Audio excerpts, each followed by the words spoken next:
Hi, everyone. This is Liz Sweet. I'm MIRA's executive director, and I'm happy to be here to speak with you all this Friday. We're hosting today's conversation to talk a little bit about MIRA's business pledge and business support for immigrants right now in this really important time for so many different allies and communities to come forward and show their support for immigrants. So we wanted to just take a little bit of time to talk about what MIRA has been doing around engaging the business community and what is ahead for this work. So thank you so much for being a part of it. And we wanted to start today by just talking a little bit about why there is a lot of business support for immigrants. And we actually have a terrific, relatively new report that came out of Boston Indicators, which is a project within the Boston Foundation that does research studies. And they released a report this June that has some really interesting data that I think is a great context for this conversation.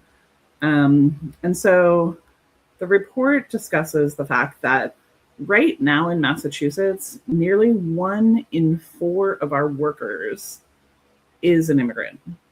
Nearly 1 in 4 of our workers is someone who's born in another country and moved here and chose to start a life here in Massachusetts. And so our workforce and what's happening to immigrants are completely intertwined.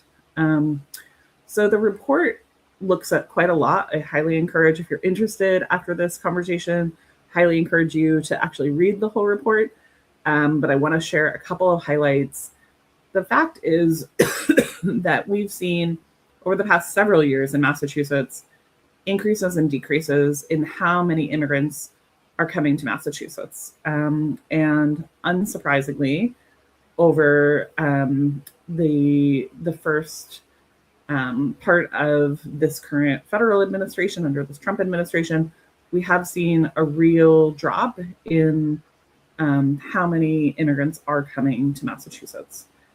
And this is really important because the data from so many different sources, not just this report, though it's a great place to look at it, the data all is clear that in order for us to keep our working age population stabilized, Massachusetts relies on immigrants.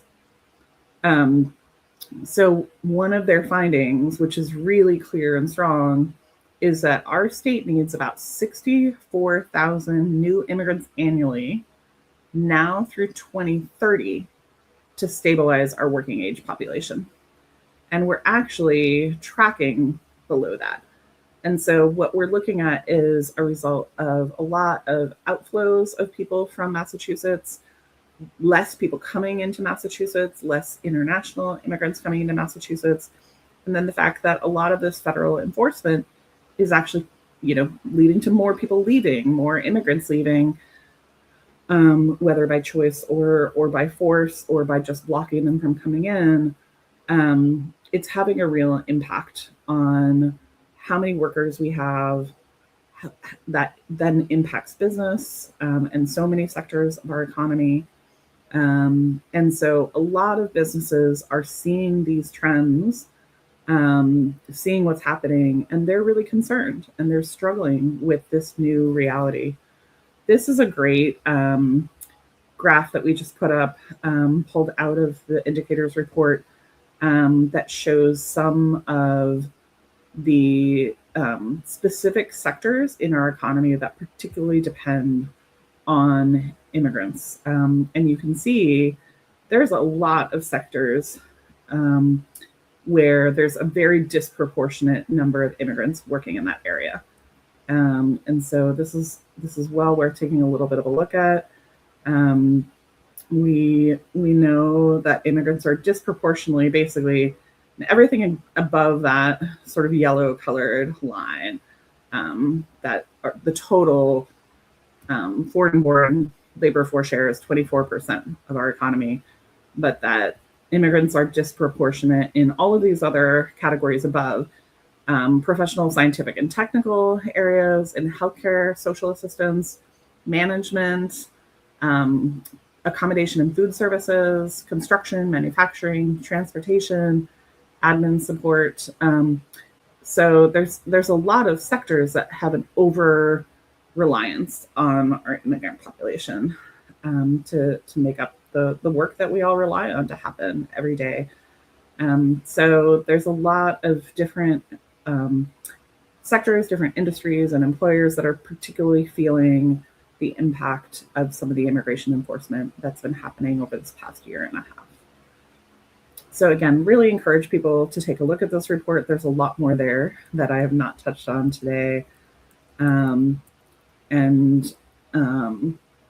think especially this last piece of some of these specific industries, we're seeing the results already, right? We're already seeing that, for example, construction and nursing and elder care and agriculture already are feeling impacts from immigration enforcement on their work. And MIRA has been hearing from these folks and others over the past year and a half. And something that we've been doing is increasingly doing a lot of convening of employers and talking to them about what is their experience right now? What is happening to businesses who are, trying to build their business and go about their regular work while all of the immigration enforcement is happening. We have some images here from an event we held in June, which was a great conversation. This one actually specifically focused on having a conversation with immigrant business owners themselves. For folks that don't know, we have a huge immigrant entrepreneurial sector here in Massachusetts. We have more than 91,000 immigrant entrepreneurs who've started businesses or building their businesses here in the Commonwealth. And those businesses are generating annually $3 billion in business income for our Commonwealth, which is an amazing amount of money. It's obviously into our tax base. It's contributing jobs to Massachusetts and so much more. So we convened a number of business owners to talk about what does it look like right now for them in this environment. What does it look like? What does it feel like to be an immigrant trying to manage your business? And we heard a lot. Folks are feeling a lot of barriers and challenges, some that all business owners face, but a lot that are particular to being an immigrant in this moment and the way they're being targeted. So, for example, access to credit and loans is always really important for any business owner. But something that we heard about at this event, which is so important, is the fact that under this administration, the Small Business Administration has actually changed the eligibility for access to their loans. And SBA loans are so critical for so many small businesses that are trying to sort of get to that next level in their growth. Historically, immigrants were able, especially legal immigrants, were able to access so much of that credit. But under this administration, they've changed the rules and made it so that 100% of the business owners need to be U.S. citizens, not green card holders, not TPS holders, not lawfully here in any number of statuses, but actual citizens. And so a lot of immigrant business owners have just lost the ability completely to access an SBA loan, which is having a really big impact and making access to credit all the harder for these folks. MIRA's advocating in response to that.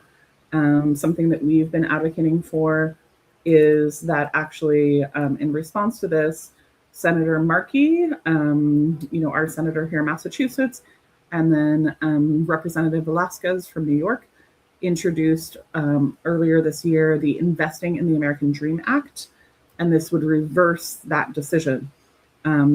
So it would, again, restore the ability for legal residents, green card holders, refugees, asylees, et cetera, from accessing small business loans again, which they previously were eligible for.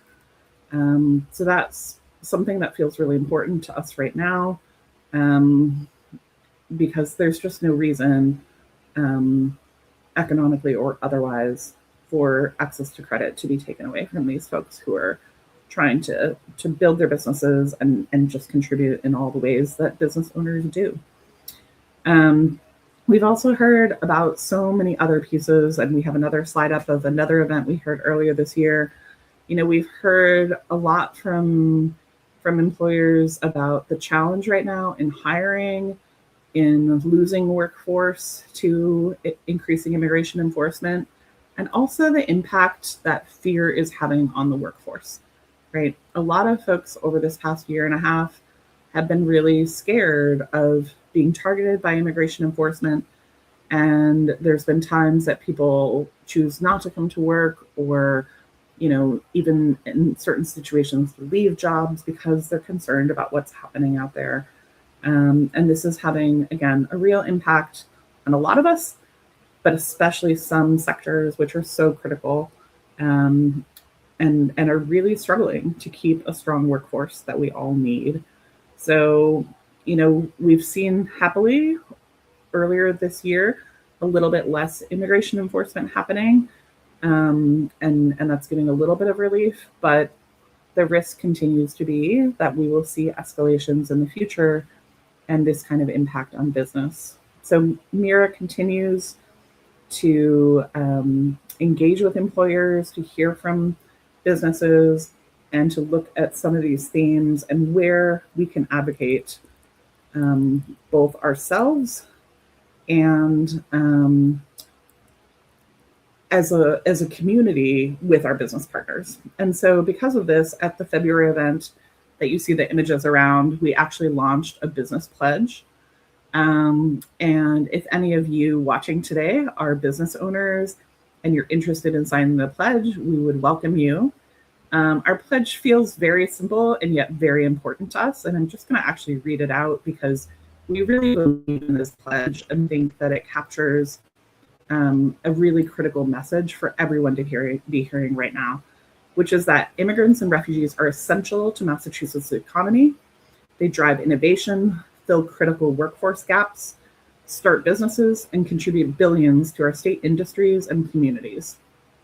When individuals are unable to participate fully in the economy, whether due to barriers, instability, or lack of access, our businesses and our state lose out on valuable talent and potential.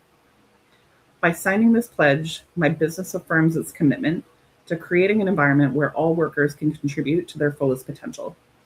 We support practical, common sense policies that strengthen our workforce, improve economic stability, and ensure that Massachusetts remains a competitive, thriving place to live and do business.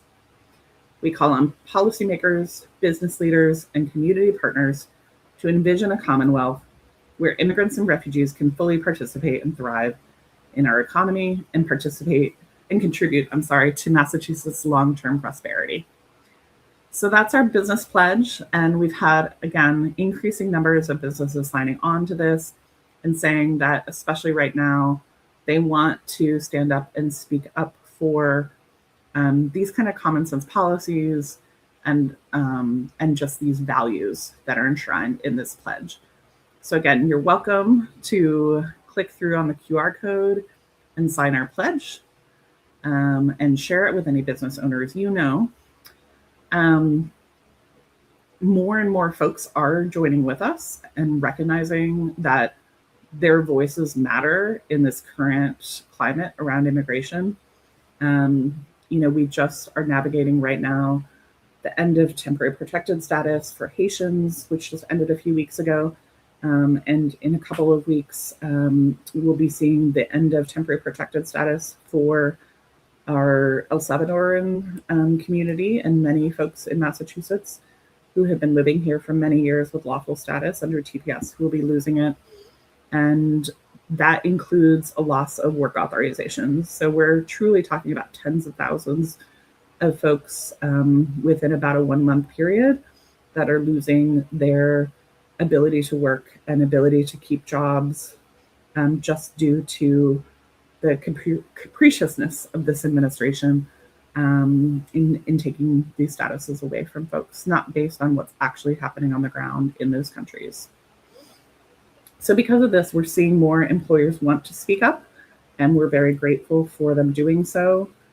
MIRA always is interested in partnering with other folks that want to advocate with us and build our collective voice because it becomes more and more powerful. But we also consider ourselves resources for businesses. MIRA has been conducting Know Your Rights programs specifically for employers so that employers can prepare themselves and make plans for what happens if immigration comes to their business, and how to respond. You can prepare in advance and have policies on what to do if immigration shows up. And a lot of our business partners have told us that they really appreciate thinking about business continuity, right, in the fact of enforcement activity affecting their operations. So there's a lot that employers can do to prepare, and we have some great resources on that. Feel free to check out our website. We've got some links up here to a couple of resources, but there's more resources if you get on our webpage and take a look at some of the Know Your Rights programs and other information. We're always open to working with you to tailor that. But again, one of my big messages today is that this is a time that we all need to step up and use our voices.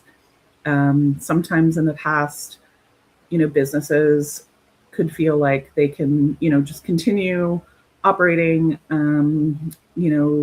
We can continue about our business without worrying about what's happening to immigrants or what's happening to particular groups. But we're all intertwined. We're all affected by what's happening with today's immigration enforcement activities. And so we are really grateful to the many business owners who are stepping up and recognizing this and using their voices, because it is the time to come together and make sure that we do all that we can to protect our communities here in Massachusetts, protect our workforce, and protect our collective prosperity. So I'm going to leave it there for today. I hope some of you have enjoyed hearing a little bit about MIRA's work in this area. Expect that we will be sharing more in the coming months about some of this work. There's a lot to do, and it feels more urgent than ever. But together we are making a huge difference, and it is through collective power that we are doing things like the success of passing the PROTECT Act, which just happened a few weeks ago now. So thanks again for joining, and we look forward to seeing you on future live streams. Have a great rest of your Friday.